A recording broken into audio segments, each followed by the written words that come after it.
이번 주는 또 어떤 이슈들이 있었을까요? 인스티즈 주간 이슈 함께 보시죠.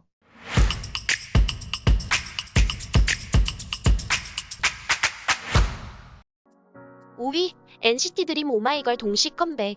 이번 3월 28일 컴백한 두 아이돌 그룹이 있습니다. NCT 드림과 오마이걸인데요. 이 두 그룹은 특별한 인연이 있다고 합니다. 바로 벌써 몇 번째 겹치는지 모르는 활동 시기입니다. 처음의 시작은 2016년부터였습니다. 2016년 8월 25일 NCT 드림은 추인검으로 데뷔를 하며 누나들의 마음을 사로잡았습니다. 그 시기 오마이걸은 내 얘길 들어봐로 컴백하여 활동 중이었는데요. 그 당시를 회상한 NCT 드림 멤버 런쥔은 이 노래를 들으면 데뷔 때가 생각나 아직도 떨린다고 합니다. 오마이걸 효정 또한 NCT 드림의 마지막 첫사랑을 힐링 곡으로 뽑기도 했었습니다. 이후에도 활동 시기는 계속해서 겹쳤는데요. 2018년 9월 3일 위고업으로 컴백한 드림과 9월 10일 불꽃놀이로 컴백한 온걸부터 2019년 7월 29일 부음으로 컴백한 엔드림과 8월 5일 번지로 컴백한 온걸, 2020년 4월 29일 나이딘과 4월 27일 살짝 설렜어. 심지어 아예 날짜가 동일한 2021년 5월 10일 막과 던던댄스의 컴백일까지 겹쳤습니다. 그런데 2022년 이번 주 3월 28일에도 NCT 드림과 오마이걸은 동시에 곡을 발매했습니다. NCT 드림의 버퍼링과 오마이걸의 리얼러브인데요.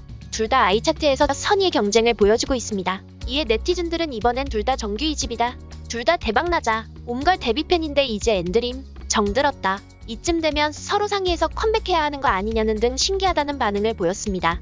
4위는 기대되는 소녀시대 15주년 컴백. 지난 15일 태연 팬사인회에서 한 팬은 태연에게 올해는 소녀시대 데뷔 15주년인데 컴백 볼 수 있을까요? 라고 물었고 태연은 아마도 볼 수 있을 것 같다. 기대 많이 해달라라고 답해 많은 팬들이 설레었었는데요.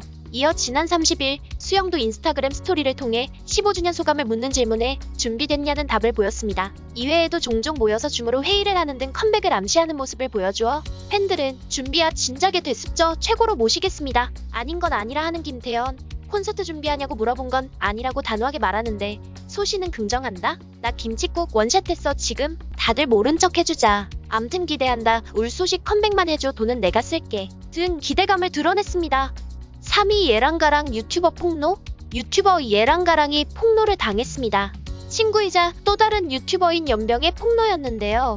지난 29일 그는 주로 서운했던 점과 고양이 수술비로 50만원을 송금해준 것, 생일 축하를 해주지 않았던 것 등 여러가지 사건을 이야기하며 아무도 나에게 관심을 주지 않았다. 함께 방송을 종종 찍으면서도 출연료 같은 걸 딱히 받아본 적이 없다. 그냥 나는 그 무리에서 아웃사이더 혹은 탐탁지 않은 존재였던 것 같다 라고 폭로했습니다. 이에 예랑가랑의 예린이 해명에 나섰습니다. 이때까지 출연했던 그 누구도 출연료를 따로 주지 않고 간식 사주라는 후원금이 들어올 때는 다 뺏어 주었고 생일 파티는 다른 친구들도 안 해줬다. 매년 생일 선물은 챙겨줬다. 등 반박글을 쓰고 사적인 인간관계를 해명해야 해서 마음이 좋지 않다며 폭로한 친구와 대화하겠다는 의지를 보였습니다. 네티즌들이 알아본 결과 여러 오해가 쌓여있던 걸로 밝혀졌습니다. 이에 네티즌들은 그냥 혼자 기분 나빴던 일이지 저게 폭로하고 말고 할 나쁜 짓인가.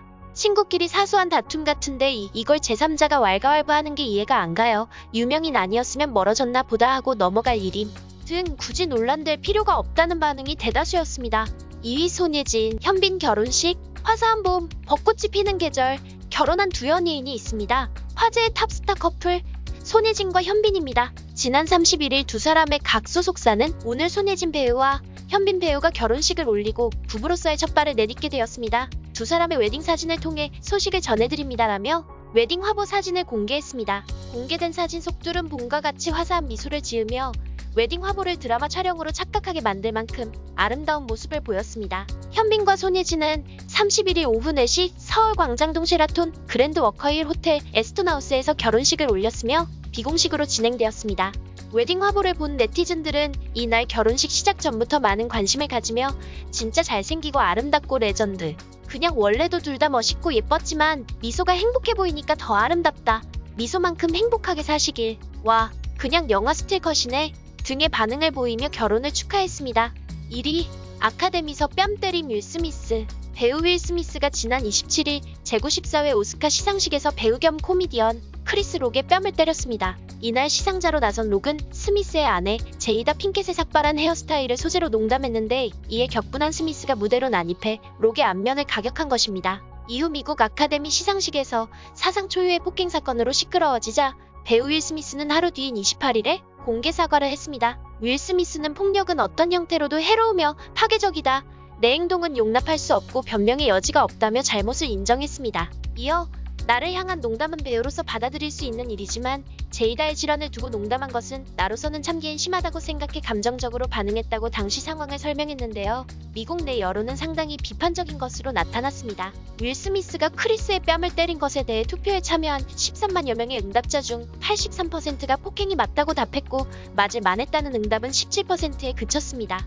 반대로 우리나라 네티즌들은 크리스 락도 사과하는 거 보고 싶네요. 폭력은 잘못된 거지만 까방 건 가능하죠. 누가 사람 아픈 거 가지고 개그화 시킵니까? 언어폭력도 폭력이니까 크리스 락도 제이다에게 사과하면 되겠네요. 공개적인 곳에서 조롱당하는 거 얼마나 수치스러운 일인데요. 등 폭력은 정당화될 수 없지만 윌 스미스도 이해가 간다는 반응이 대다수였습니다. 이번 주 핫 이슈는 어떠셨나요? 인티의 인기 포털을 영상으로 볼 수 있는 기회 구독, 좋아요, 알람 설정하시고 다음 주에 만나요. 인스티즈